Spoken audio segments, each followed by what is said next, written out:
One of the major motorways had been closed off. Sat-nav was trying its best to figure out a way, couldn't find a way. I'd done the loop twice and the traffic was insane, all the diverted traffic, so then I switched to the phone. Google Maps, straight on it, they could tell where it was blocked off, gave me a really good route out of it. Unfortunately though, the traffic was so heavy. I was in traffic jams today for, it has to be about 2.5 hours to 3 hours, hardly any progress made. The weather today has been super hot. It reached 34 degrees at one point. There was a few hairy, scary moments, but luckily nothing happened. You know, it was frustrating for everybody involved today. I need to start making some progress. So then I switched on and was like, right, you know, no more people in now. And it calmed down, completely calmed down. The traffic was being sensible at that point. And then all of a sudden, this random driver, obviously I'm in the slow lane on the right hand side because we're in Germany, and I've made sure I was in the correct lane to be verging onto the motorway to the right hand side, and this man was trying to squeeze in, and it was, you know, it wasn't chaotic, but it was still busy with traffic. He tried anyway. He bashed into Wingin It, and I was like, what are you doing? What are you doing? He just drove into me.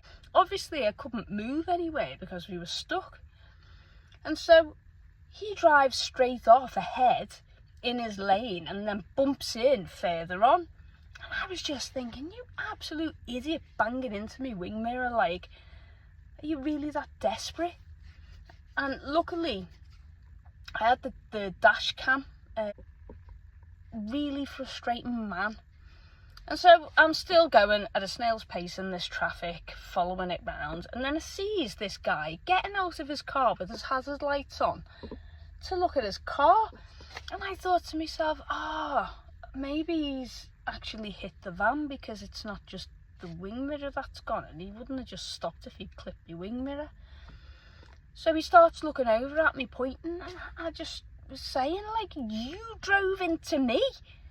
I've got you on the dash cam, I've got you on the camera. You have actually physically drove into me trying to squeeze into a lane that you weren't in. He drives to the other side of the road.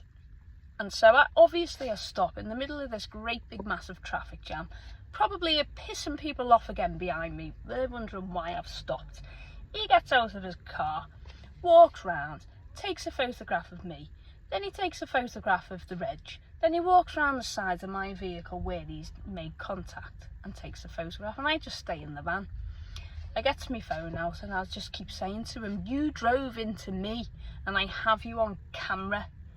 You drove into me. And I'm not sure whether he could speak English or not, so I was trying to be very clear, not swearing, not shouting in his face, but just a little bit exaggerated. You drove into me, kind of thing.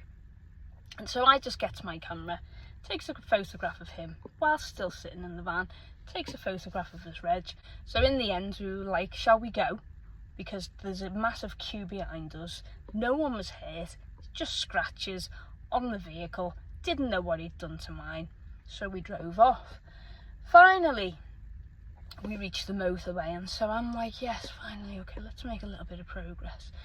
Bit shaken up, thinking, you know, why did he do that? But trying to just shrug it off. I wasn't injured or anything, and that I'd see the damage and assess that at a later time after I'd driven a couple of miles, because I'm still on my way home to the UK. All of a sudden, this police car siren past me. I'm obviously in the slow lane. People were speeding past me, letting them take over. I think I was doing like 60 miles an hour, which was like nothing on that stretchy road. And then they come swerve right in front of me and start like signalling to me to go in and pull in, and I could see that there was like a service station, so obviously I pulls in. Complies completely. It's like, oh wow, he's called the police, okay. To be fair to the police, there were 3 males. They were very fair, they were very professional. There was no judgment made. They wanted to make a decision based on clear evidence, which I was able to give them.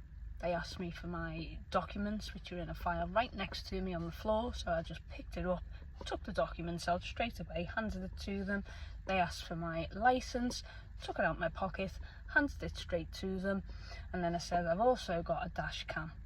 And he was like, oh great, because that makes our life so much easier.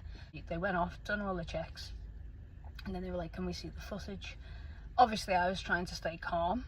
I knew I was in the right, but you know, I've never really been pulled over by the police before, especially in a foreign country. I didn't want to seem smug or rude or disrespectful, so I just saw they were talking to the gentleman, and I got back into the van and I just sat there, and the windows were open obviously.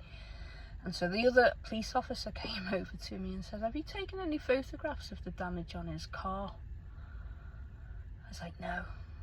And prior to that I'd checked mine, and there's a bit of a scuff. A Wingin It's quite tough, and you know, it's a work van, so when asked if I want to make a claim against him by the police, I was like, not really, no. I mean, look at the van. And he just smiled. It was like, yeah, I understand. And I said, if he wants to try and make a claim, you know, he's more than welcome to, but I'm happy to just leave it as it is.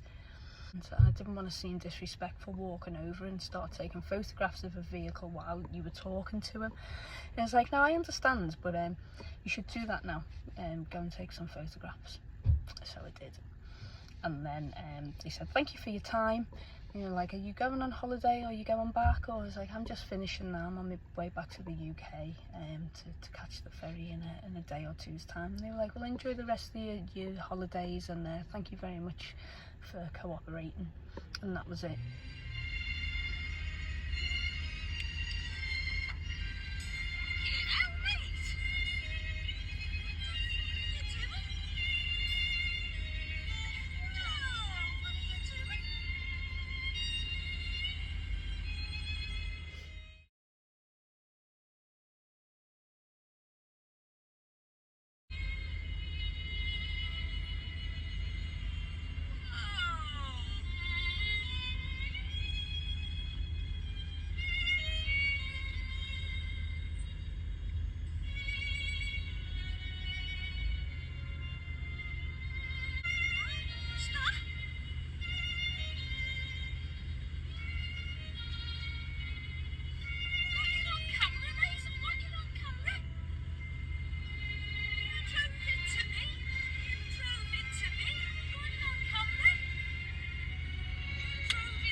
So this is where the confusion with who the police were trying to stop.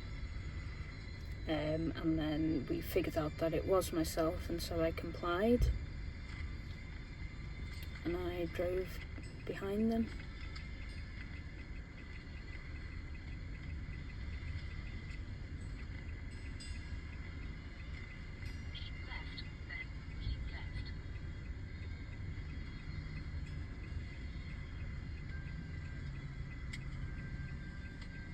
They were all males, there were no females, and at that point I turned the radio off and opened both windows.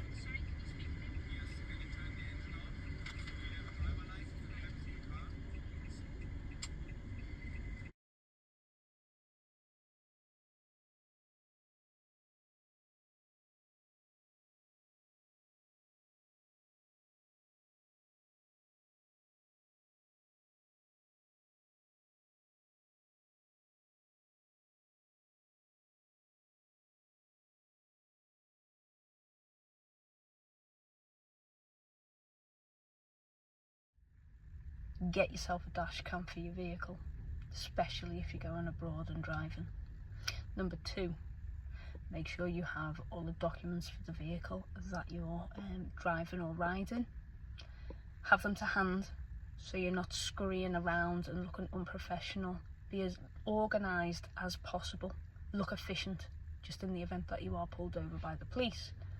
Thirdly, if you haven't got enough money to pay for additional vehicle insurance to cover you in the country that you are going to be driving in, don't go.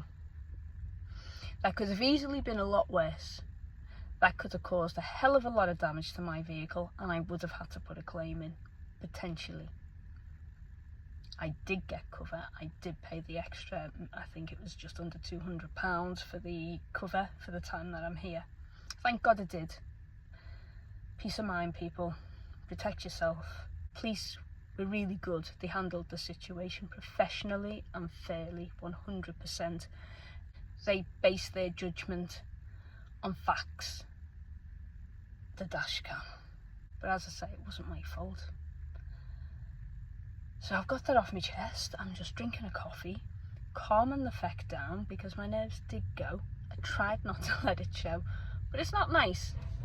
But always comply, be respectful, and don't talk unless you're asked the question. It's as simple as that. Bite your tongue, be courteous, be respectful, because they're only doing the job. For all they know, I could have been a right rotter, going round all over the place, swerving everywhere, from lane one to the other in my big massive van. I could have.